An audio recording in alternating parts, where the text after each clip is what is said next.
Good morning. একটি সবুজ মেঘলা সকাল।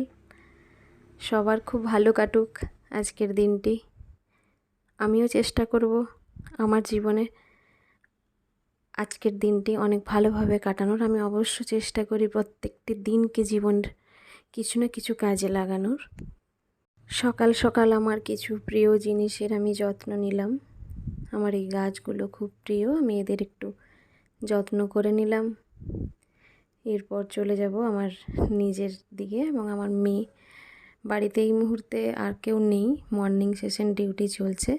তো মেয়ে প্রথমে মর্নিংয়ে উঠেই প্রথমে চেষ্টা করি ওকে জল খাওয়ানোর।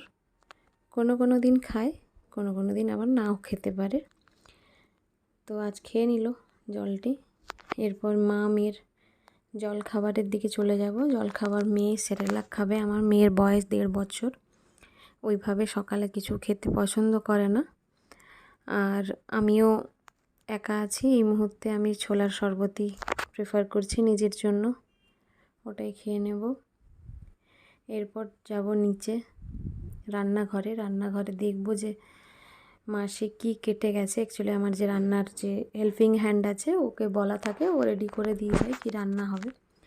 তারপরে এই ছোট্ট একটি ক্ষুদে সদস্য আছে আমার পরিবারে, ওকে আমি খাবার দিলাম। দেখুন কি ভালো লাগছে না কেউ যখন ক্ষুধার্ত থাকে ওর মুখে খাবার তুলে দিতে। তো এই সবজিগুলো কেটে গেছে, এগুলো বলাই ছিল আমার। এই সবজিটা দিয়ে চিংড়ি মাছ দিয়ে বানাবো, আর এই আলু পেঁয়াজ দিয়ে আমি পোনা কাটা মাছের তরকারি বানাবো। ব্যাস এই দুটো, আর শাক ভাজা, 3টে। বেশি কিছু করা যায় না। আমার সকালে 11টার মধ্যে বেরোনোর থাকে, আমার ইনস্টিটিউটে আমার যাওয়ার থাকে। তো এই রান্নাগুলো স্টার্ট করে নিই, বাকি কাজ শেষ করে গেছে কাজের দিদি সকালের। তো এবার আমি রান্নাটা এগিয়ে নেব। এরপর আমার ইনস্টিটিউটে আমি যাব। আমার ইনস্টিটিউটটা আমার খুব প্রাণের জায়গা। ওখানে গিয়ে আমি একটি খুব বড় করে শান্তির নিঃশ্বাস পাই। তাই ওই জায়গাটা না গেলে আমার জীবনটা পরিপূর্ণ হয় না। এটা যেমন আমার জীবনের একটি অংশ।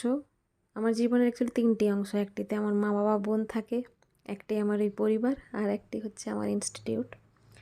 এই নিয়েই আমার দিন কাটে। তো খাবার বানিয়ে নেব। খাবারের মাঝে মেয়েকে একটু ফল খাওয়াবো, ওর জন্য একটু লেবু কেটে দেবো। ও নিজের থেকে একটু একটু খেতে থাকবে, যতটা খাবে তারপরে বাকিটা আমি ওকে খাইয়ে নেব। তো ওকে লেবুটা কেটে কেটে দিতে হবে, না হলে ও একটু ছোট কেটে দিলে কি হয়, টুকরো টুকরো করে দিলে ও ফেলতে থাকে। একটু বড় বড় করে কেটে দিলে ও ঠিক খেয়ে নেয়।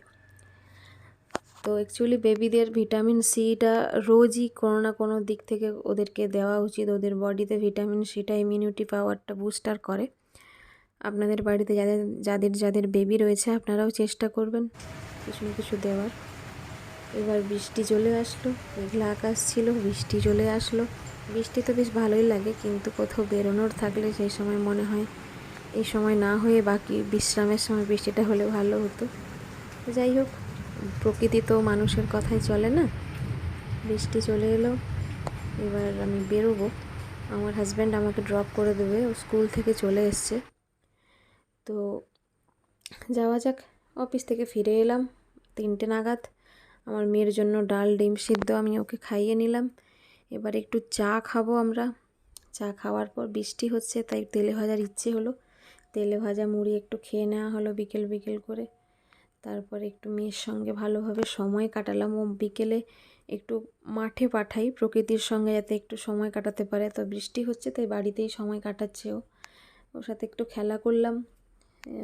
অ্যাকচুয়ালি আমার বাড়ির সবাই ওকে খুব টাইম দেয়, এই নয় যে ও একা একা থাকে। ও ঠাম্মা দাদু, জয়েন্ট ফ্যামিলি আমাদের।